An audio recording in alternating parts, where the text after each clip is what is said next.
somebody other than the quarterback is playing quarterback. And how do you adjust to that? And what do you do? And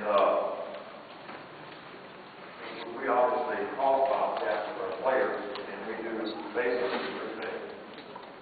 We are going to have one way to play zone, one way to play some kind of man-to-man, and one way to pressure and be able to stay sound. So that's basically how we defend it. I'm going to show you our unbalanced moves, because some of these teams that go Wildcat in the original version at Arkansas, Ole Miss, Houston Nutt version, it's done with an unbalanced line, tackle over. And I know a lot of the spread people who do it, they don't unbalance the line. But it really doesn't matter. Unbalanced moves that we have are this, and these are the soundest moves I think you can have. If they are unbalanced with receivers, which means they got all the receivers on one side, but they have not changed the offensive lineman's position or the tight end's position relative to having two offensive linemen on both sides of the center, then we adjust that with the secondary. All right, if they have tackle over, then we adjust that with the front and move the front of it. And the secondary still adjusts on the receivers. So those are two very easily definable things. All right, and that's the way we adjust to it, and we don't have any problem. And it doesn't affect the blitzes. The guard on the long side of the tackle over becomes the apex for the front. Well, I guess I'll go over here. And a lot of this stuff I'm going to show you is drawn up against the unbalanced line, but it does not have to have anything to do with an unbalanced line.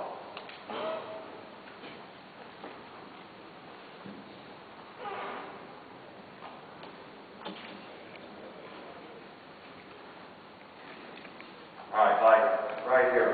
Our base front is under. It's base, 3-4. All right, but this was drawn up and under. All right, so they have tackle over unbalanced, so the front adjustment is for the nose to move over to the guard. We usually two-gap him when we move over. We don't shade him like he would be shaded in under.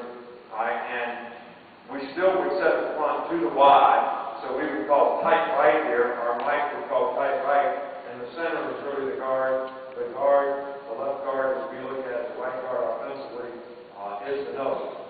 All right, now, if we're playing wildcat coverage, and we call it wildcat coverage, we're going to try to get the corners to match up on the receivers. The receivers being the people who aren't going to go in motion to become the speed sweep guy. So most of the time, if they leave the real quarterback in the game, he's one of the guys that you want to corner on. And you try to identify who the motion guy is, and the two safeties have the motion guy. And they're going to seesaw the motion guy. All right, so in this case, the guy that's the strong safety and the free safety have that guy. All right, the Sam has the wide. The Mike and the Will have what we call the sniffer back. They share it. All right, now when this guy, this Z right there, goes in motion, this safety is going to move into what I call a 7 to 8 yard quarters position. And he has nobody. Because the safety on the other side has run support and the motion guy coming through. So you're never outplaying him. Does that make sense? All right, now, if we couldn't identify who the people are in this next diagram, let's just say the corner stayed over there, then the corner would have to learn how to do it if you don't think you could match up and know who the motion guy was going to be. All right, most of the time we can do that.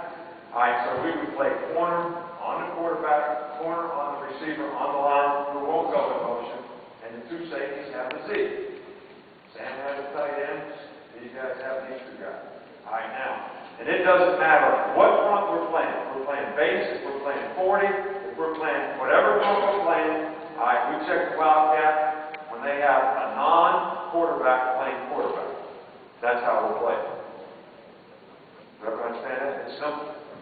It's really simple. And if nobody goes in motion, you have your guy. All right, and we always have run support to the open inside. Because this guy has nobody to start with. He has the Z coming through on the speed. This guy moves in 7 or 8 yard quarters position, which is about 2 yards outside that tight end, and he's going to play just like quarters. If they do try to throw it, he'll try to go to the middle of the field. All right, but he's your O-flat middle of the field player. All right, so that's the first way we would play it.